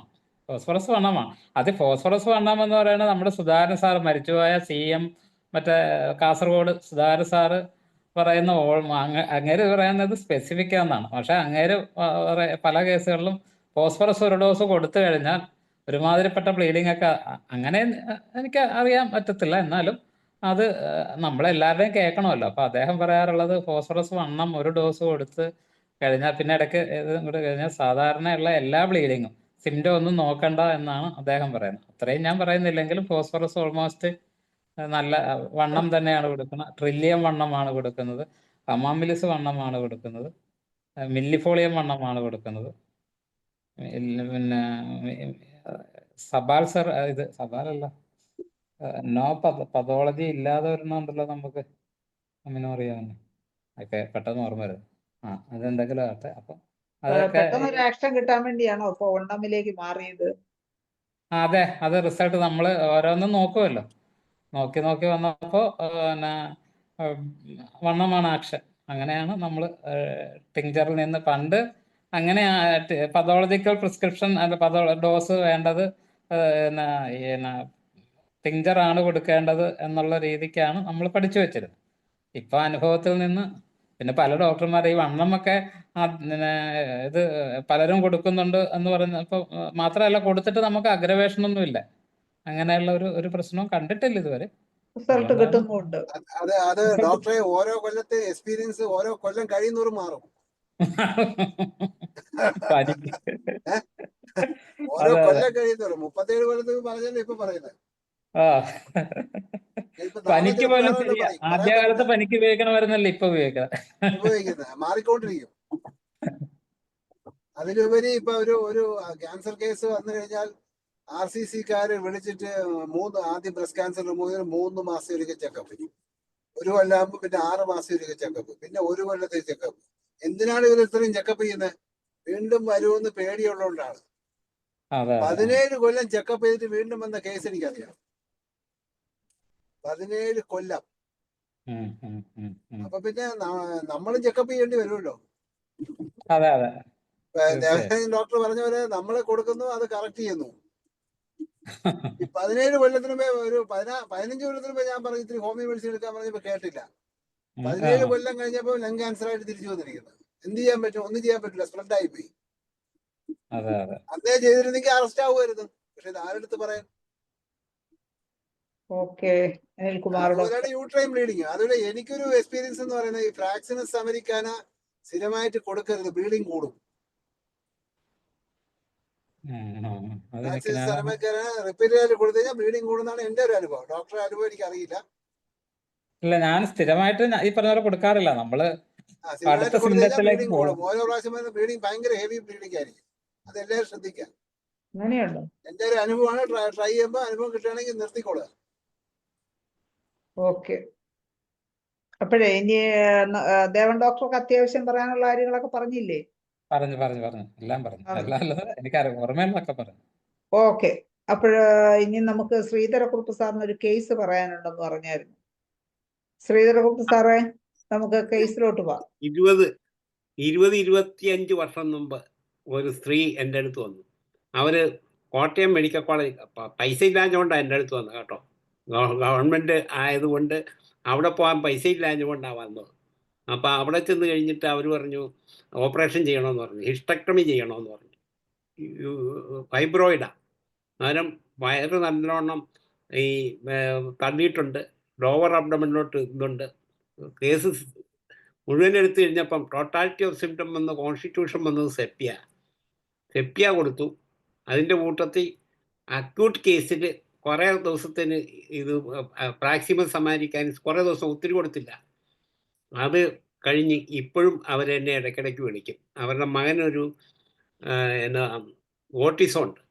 അതുകൊണ്ട് അതിൻ്റെ ട്രീറ്റ്മെൻറ്റ് ഇപ്പോഴും കണ്ടിന്യൂ ചെയ്യുന്നതുകൊണ്ട് ഇടയ്ക്കിടയ്ക്ക് വിളിക്കുമ്പോൾ ഞാൻ ഇത് ചോദിക്കുമ്പം പറയും, ഇപ്പോൾ ഒരു കുഴപ്പമില്ല ഡോക്ടറെ, അന്ന് ഓപ്പറേഷൻ ചെയ്യണമെന്ന് പറഞ്ഞതാണ്, ഉടനെ ഓപ്പറേഷൻ ചെയ്തില്ലെങ്കിൽ കുഴപ്പമാകും, ക്യാൻസർ ആകും, ഇതാകും എന്നൊക്കെ പറഞ്ഞു. അന്നേരം നമ്മൾ ഇൻഡിക്കേറ്റഡ് മരുന്ന് കൊടുത്താൽ, നമ്മൾ കറക്റ്റായിട്ടുള്ള സെലക്ഷനുള്ള കോൺസ്റ്റിറ്റ്യൂഷൻ മെഡിസിൻ കൊടുത്താൽ ഇത് പ്രിവെൻ്റ് ആകും. ഒരുപാട് പേര് അങ്ങനെ ചെയ്യാൻ സാധിച്ചിട്ടുണ്ട്. അതായത് പ്രത്യേകിച്ച് ഈ ബ്രസ്റ്റിലൊക്കെ വരുന്ന ട്യൂമേഴ്സും കാര്യങ്ങളും ഒക്കെ വന്നു കഴിഞ്ഞാൽ ഞാൻ സ്ഥിരം പെർമനൻ്റായിട്ട് കൊടുക്കുന്നത് ഇടയ്ക്കിടയ്ക്ക് കാർഡ് കൊടുത്തുകൊണ്ടിരിക്കും. അത് 92 വയസ്സായിട്ട് 60ാമത്തെ വയസ്സിൽ വന്നിട്ട് 55-60 വയസ്സിൽ വന്നിട്ട് ഇപ്പം 92-93 വയസ്സുള്ള ഒരു വല്യമ്മ വരെ ജീവിച്ചിരിപ്പുണ്ട്. ഒരു കുഴപ്പമില്ല, വീട്ടിലെ എല്ലാ ജോലിയും ചെയ്യും. അപ്പം അന്നേരം പലരും ഇത് കഴിഞ്ഞിട്ട് നമുക്ക് ലൈഫ് ലോങ് ആയിട്ട് കൊടുക്കാനും ലോങ്വിറ്റിയും ഇത് മെറ്റാസ്റ്റാസിസ് ഉണ്ടാകാതിരിക്കാനൊക്കെ നമ്മുടെ ഇൻഡിക്കേറ്റഡ് മരുന്ന് നമുക്ക് പറയാൻ പറ്റിയില്ല. ഹോമിയോപ്പതിൻ്റെ person to person it differs. അതിൻ്റെ കോൺസ്റ്റിറ്റ്യൂഷൻ മെഡിസിൻ കൊടുത്തു കഴിഞ്ഞാൽ അത് വീണ്ടും മെറ്റാസ്റ്റാസിസ് വരാതിരിക്കാനും പ്രിവെൻറ്റീവും ആകും. അതിനും ക്യാൻസർ ആകാതിരിക്കാനും സാധിക്കും. പിന്നെ ഒരു ദിവസം 2 ദിവസം കൊണ്ടൊന്നും കുറയല്ല, ഒരു സിംഗിൾ ഡോസ് കൊണ്ടൊന്നും കുറയല്ല. പല മരുന്നുകൾ പല പ്രാവശ്യം പല നാൾ കൊടുക്കേണ്ടി വരും. അതൊക്കെയാണ് എനിക്ക് പറയാനുള്ളത്. അങ്ങനെ ഒരുപാട് കേസുകൾ ചെയ്തിട്ടുണ്ട്. പറഞ്ഞു കഴിഞ്ഞാൽ ഒരുപാട് പറയാനുണ്ട്. ഇനി സമയം തീരാറ്. ഇനി ആരെങ്കിലും ഉണ്ടെങ്കിൽ പറഞ്ഞോട്ടെ, അല്ലെങ്കിൽ പിന്നെ ഞാൻ തന്നെ പറഞ്ഞ് അങ്ങ് തീർക്കേണ്ടി വരും. അതിനെക്കാട്ടി നല്ലത് വേറെ ഉള്ളവർക്കെങ്കിലും പറയാനുണ്ടെങ്കിൽ അതല്ലേ നല്ലത്. പിന്നെ ആർക്കെങ്കിലും ചോദ്യങ്ങളുണ്ടെങ്കിലും ചോദിക്കും. ഇവിടെ ഡോക്ടർ ദേവനുണ്ട്, പിന്നെ ഡോക്ടർ നമ്മുടെ ട്രഷറാർ ഇരിപ്പുണ്ട്. അന്നേരം അവരുടെയൊക്കെ അനുഭവങ്ങൾ പറയും. ആരെങ്കിലും ചോദിക്കും. പല ക്യാൻസർ വിദഗ്ധന്മാരും ഉണ്ട്.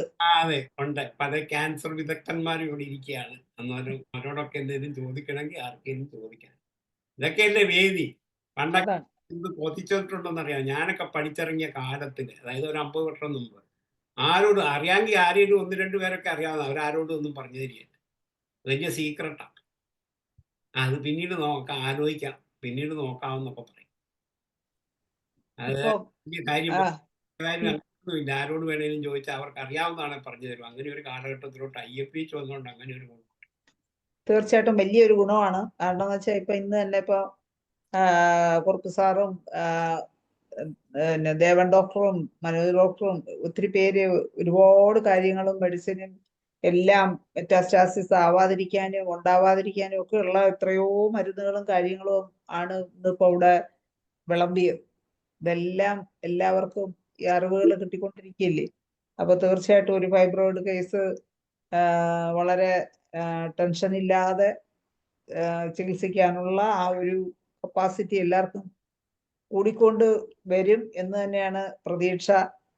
വളരെ നല്ല ഒരു കോൺഫിഡൻസോട് കൂടി ഫൈബ്രോയിഡ് എല്ലാവർക്കും ചികിത്സിക്കാം. അതുപോലെ ഇത് പെട്ടെന്ന് ചത്തുപോകുന്ന ഒരു ഇതല്ല. എട്ടുകാല് വൈദ്യന്റെ കൂട്ട് 8 മാസം ചികിത്സിക്കാൻ ഈസി ആയിട്ടുള്ള ഒരു പരിപാടിയാണ്. ആരും പെട്ടെന്ന് ഓടിപ്പോകുന്നില്ല പേഷ്യന്റ്. എവിടെ പോകാനാ? നമ്മുടെ അടുത്ത് തന്നെ വരും. അതിന്റെ ഇടയ്ക്ക് ഈ വലിയ ബ്ലീഡിങ്ങുകൾ കണ്ടിന്യൂസ് ആയിട്ട് നിന്നാലാണ് ആളുകൾക്ക് വെപ്രാളം കയറുക. അതുമൊക്കെ അങ്ങനെയല്ല ഡോക്ടറെ, അത് ഹോസ്പിറ്റലിൽ പോകുമ്പോ വരട്ടും. ഇതെന്തിനാ നിങ്ങൾ വച്ചത്? പ്രസവമൊക്കെ കഴിഞ്ഞില്ല, എന്തിനാ വച്ചോണ്ടിരിക്കുന്നത്? ഉടനെ റിമൂവ് ചെയ്തൂടെ? കാരണം അവർക്ക് മെഡിക്കൽ കോളേജിൽ പോയി പറയില്ല, പ്രൈവറ്റ് ഹോസ്പിറ്റലിൽ പോയി പറയും. അതാണ് പ്രശ്നം. അപ്പൊ അത് കൺട്രോൾ ചെയ്ത് കൊടുത്താൽ അവര് നമ്മളെ കൂടെ നിൽക്കും. ബ്ലീഡിംഗ് കൂടെ നമ്മൾ എങ്ങനെയെങ്കിലും ഒന്ന് മാനേജ് ചെയ്താൽ. അതെ അതെ, ഞാൻ എല്ലാവരുടെ അടുത്തും പറയുന്ന ഒരു വാചകം എന്ന് പറയുന്നത്, യൂട്രസ് എന്ന് പറഞ്ഞാൽ അങ്ങനെ പെട്ടെന്ന് റിമൂവ് ചെയ്യാനുള്ള സംഭവമല്ല. അത് സ്ത്രീകളുടെ ഒരു ഹൃദയമാണ്. അത് മാക്സിമം സേവ് ചെയ്യാൻ നോക്കുക. അതങ്ങനെ ഒരു 40-45 വയസ്സാകുമ്പോഴേക്കും കൂടുതൽ പേരും 3/4 പങ്ക് അല്ല, അത് പോകുമ്പോഴത്തേക്കും ഡോക്ടർ അങ്ങ് പറയുകയാണ്. അവർക്ക് ഹോമിയോപ്പതി അറിയില്ലല്ലോ, അതിനെ പറ്റിയുള്ള അവയർനെസ് കുറവാണ്, പബ്ലിസിറ്റി കുറവാണ്. അപ്പൊ ചെല്ലുമ്പോഴേ പറയും അങ്ങ് റിമൂവ്. എല്ലാ പ്രസവമൊക്കെ കഴിഞ്ഞ് എന്തിനാ അത് വെച്ചോണ്ടിരിക്കുക? റിമൂവ് ചെയ്യാം, ഒരു 1.5 ലക്ഷം രൂപ വാങ്ങിക്കാം.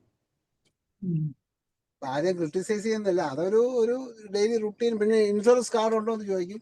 അപ്പോഴെവരും വിചാരിക്കും ഇരുന്ന് ഇനി വേറൊരു കുഴപ്പമുണ്ടാവും. വേറെ ഇത് ക്യാൻസർ ഒന്നും സാധാരണ രീതിയിൽ ആവാറില്ല. പക്ഷെ ആവും എന്നുള്ളൊരു പേടി ആവും എന്നുള്ള രീതിയിൽ അവർ പറയും. എന്തിനാ വെച്ചോണ്ടിരിക്കുന്നത്? ചിലപ്പോ ക്യാൻസർ ആയാലോ. നമ്മൾ പഠിച്ച ബുക്കിലൊന്നും പറയുന്നില്ല ക്യാൻസർ ആവുമെന്ന്. അപ്പൊ ക്യാൻസർ ആവും എന്നുള്ളൊരു ഭീഷണി വരുമ്പോ അവര് സ്വാഭാവികമായിട്ടും ഇത് റിമൂവ് ചെയ്യാനുള്ള സ്റ്റേജിലോട്ട് പോകും. അപ്പൊ കഴിവതും എന്റെ ഒരു അഭിപ്രായം, കഴിവതും റിമൂവ് ചെയ്യാതെ നോക്കുക. ഒരു സ്ത്രീയെ സംബന്ധിച്ചോളം സ്ത്രീകളുടെ ഹാർട്ടാണ് യൂട്രസ്, റിമൂവ് ചെയ്യരുത്. ഇതാണ് എൻ്റെ ഒരു അഭിപ്രായം. പിന്നെ വല്ല ഒരു 100 കേസ് വന്നാൽ ഒരു 5-6 കേസ് ചിലപ്പോൾ റിമൂവ് ബ്ലീഡിങ് ഒന്നും ഭയങ്കരമായിട്ട് കൺട്രോൾ ആവാതെ വരണമെങ്കിൽ മാത്രം റിമൂവലിനെ പറ്റി ആലോചിച്ചാൽ മതി. ഇത് കേൾക്കുമ്പോഴേ ഒരു 30 വയസ്സാകുമ്പോഴേ റിമൂവ് ചെയ്യാൻ നിൽക്കുകയാണ്, വല്ലതും ചെയ്യാൻ പറ്റുമോ? അതാണ് ഒരു വിപത്താണത് സംഭവം. അതൊരു ഫാഷനായിട്ട് വന്നിരിക്കും. ഒരു ഫാഷനായിട്ട് വന്നിരിക്കുകയാണ്. എവിടെ ചോദിക്കുമ്പോൾ യൂട്രസ് പോയെന്ന് പറയും. അതിനെക്കുറിച്ച് പറഞ്ഞിട്ടുണ്ട്. അതെ, no organ no disease, alas what a cure it is. Chat ബോക്സിൽ നോക്കണേ, ഒരു സംശയം വന്നിട്ടുണ്ട്, വായിക്കാം. ചാറ്റ് ബോക്സിലെ ഡോക്ടർ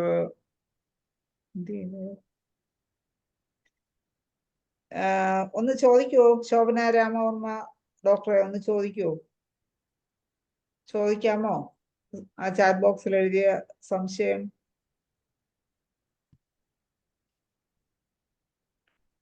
നോൺ ഹോട്ട്കിൻസ് ലിംഫോമയാണോ? അതെ. കേസ് എടുത്തിട്ടാണ് ചെയ്യുക സാധാരണ. അതിന് മെഡിസിൻ ഏതെന്ന് പറയാമോ എന്നാണ് ചോദിച്ചിരുന്നത്. മെഡിസിൻ അങ്ങനെ ഒരു സ്പെസിഫിക് ആയിട്ട് പറയാൻ പറ്റൂല, കേസ് എടുത്താലേ ചെയ്യാൻ പറ്റൂ. ഓക്കെ, അപ്പൊ അല്ലെങ്കിൽ കൊള്ളാം. കേസ് ഏകദേശം കുറെ കാര്യങ്ങളെങ്കിലും പറയണം. സിംറ്റംസ് എന്തൊക്കെയാണെന്ന്. സിംറ്റംസ് ഒക്കെ അറിഞ്ഞാലേ പറയാൻ പറ്റും. സിംറ്റംസ് തന്നെയല്ല, ഏജ് പറയണം, ഡ്യൂറേഷൻ പറയണം, കോൺസ്റ്റിറ്റ്യൂഷൻ പറയണം, ഡ്യൂറേഷൻ പറയണം, ഹോട്ടാണോ കോൾഡാണോ എന്ന് അറിയണം, ഡീറ്റെയിൽ. തെർമലാണ് മെയിൻ. തെർമൽ പൊതുവെ ഒരു സ്ക്രോഫിലേറിയ നോഡോസ ഒരു മെഡിസിനാണ്. അത് വെച്ചുകൊണ്ട് മാത്രം ക്യൂർ ഒന്നും ആവില്ല. ഇല്ല, പറ്റത്തില്ല.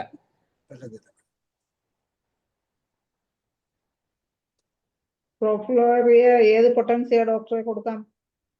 സാധാരണ ടിഞ്ചറാണ്, സ്ക്രോഫിലേറിയ ടിഞ്ചറാണ് കൊടുക്കുന്നത്. അത് രാമകൃഷ്ണ അയ്യപ്പൻ ഡോക്ടറുടെ ഒരു പ്രിസ്ക്രിപ്ഷൻ ആണ്, എന്റെ ഇതായിട്ടല്ല. അദ്ദേഹം ലിംഫോമയ്ക്ക് ഉപയോഗിക്കാം, ഏത് ലിംഫോമയായാലും അല്ലേ? അല്ല, പൊതുവെ മുഴകൾക്കൊക്കെ സ്ക്രോഫിലേറിയ ഏത് ലിംഫോമ എന്ന് പറയുന്നതിന് പകരം പറയാൻ പറ്റില്ല. അതൊരു മെഡിസിനാണ്, സ്ക്രോഫിലേറിയോസ.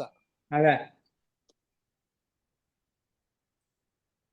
ഓക്കെ, അപ്പൊ നമ്മളെ സമയം ഏകദേശം വൈൻഡപ്പ് ചെയ്യാനുള്ള ഒരു ചോദ്യം കിടപ്പുണ്ട്. ഒരു മെഡിസിനാണ് തൂജ. അതെ, തീർച്ചയായിട്ടും തൂജ. ഹൈഡ്രാസിസ് ഒരു മെഡിസിനാണ്. അങ്ങനെ പറഞ്ഞു പോകും. ഓക്കെ, ഒത്തിരി മെഡിസിൻ ഉണ്ട്. അപ്പൊ ഓരോരുത്തരൊക്കെ ഒരുപാട് കാര്യങ്ങളും കോൺസ്റ്റിറ്റ്യൂഷൻ 2 മിനിറ്റ് കൊണ്ട് തീർക്കാൻ പറ്റുന്നതല്ല. തീർച്ചയായിട്ടും. അപ്പം ഡോക്ടർ അടുത്ത ഇനി അഥവാ എന്തെങ്കിലും കൂടുതൽ എന്താണ് ആ കേസിന്റെ ഡീറ്റെയിൽസുമായിട്ട് വന്നാൽ നമുക്ക് അടുത്തൊരു സെഷനിൽ നമുക്ക് തീർച്ചയായിട്ടും ഇത് ചോദിക്കാം. നമുക്ക് ഹൊയാങ്നാണെന്ന് പറയുന്ന ഒരു മെഡിസിൻ ഇല്ല ഡോക്ടറെ? ഹൊയാങ്ന. അതെ അതെ, ലിംഫാറ്റിക് സ്പ്രെഡിന് ഏറ്റവും ബെസ്റ്റ് മെഡിസിൻ ആണ്. സാധാരണ അതെ, ക്യാൻസർ ഇത് സ്പ്രെഡ് ചെയ്യുന്ന ബ്ലഡ് സ്ട്രീമിൽ കൂടെ സ്പ്രെഡ് ചെയ്യും, ലിംഫിൽ കൂടെ സ്പ്രെഡ് ചെയ്യും. ലിംഫിൽ കൂടെ സ്പ്രെഡ് ചെയ്ത് തടയാൻ ഹൊയാങ്നാൻ മെഡിസിന്റെ ജിഞ്ചർ പേര് ഏറ്റവും ബെസ്റ്റ് മെഡിസിൻ ആണ്. HOA ഹൊയാങ്. HOAN ഹൊയാങ്നാൻ. അത് എന്ത് ചൈനയിൽ നിന്ന് വന്നതാണോ? അയ്യോ, അങ്ങനെയല്ല. വിൻസെന്റ് ചൈനയിൽ നിന്ന് വന്നതാണ്. ഇതെങ്ങനെയാന്ന് എനിക്കറിയില്ല. ഇത് ലിംഫോമ ഈ ഗ്ലാൻഡുലാർ സ്വെല്ലിങ്ങിന് ഹൊയാങ്നാൻ എന്ന് പറയുന്ന ഒരു മെഡിസിൻ. അതുപോലെ നമ്മുടെ നെക്ക് ഗ്ലാൻഡിന് ഭയങ്കര സ്വെല്ലിംഗ് ഒക്കെ വരികയാണെങ്കിൽ സിസ്റ്റർ സ്കാൻ ഒരു ബെസ്റ്റ് മെഡിസിൻ ആണ്. സിസ്റ്റർ സ്കാൻ കനാഡൻസിസ്. ശരിയാ, അതെ, സിസ്റ്റസ് കനാഡൻസിസ് ഞാൻ കൊടുത്തു. ഓക്കെ. അപ്പൊ അങ്ങനെ എന്തായാലും അത് നമ്മുടെ ഇപ്പോഴത്തെ മംസിനും ബെസ്റ്റ് മെഡിസിൻ ആണ്. മംസിന് കൊടുത്തിട്ടേ ഇല്ല. ഞാൻ കൊടുത്തിട്ടുണ്ട്. ഭയങ്കര എഫക്റ്റ് ആണ്. 2 ഡോസ് കൊടുക്കുമ്പോൾ കുറഞ്ഞു കൊടുക്കും. ഇതുവരെ കൊടുത്തിട്ടില്ല. 200 ഈ പറഞ്ഞ മറ്റേ ഓക്കെ. പക്ഷെ മംസിന് ഇതുവരെ കൊടുത്തിട്ടില്ല. സിസ്റ്റേഴ്സ് കനാഡൻസിസ് അതാണ് പറഞ്ഞത്. അതായത് നെക്കിന് ചുറ്റുമുള്ള ഏത് ഗ്ലാൻഡ് സ്വെല്ലിങ്ങും കുറയും.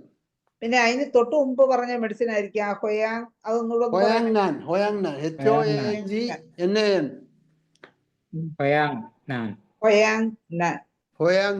HOANGNAN. ദേവരാജൻ ഡോക്ടറെ നമ്മുടെ സാറിന്റെ പടിയാർ സാറിന്റെ ഫേമസ് മെഡിസിൻ ആയിരുന്നു. അതെ.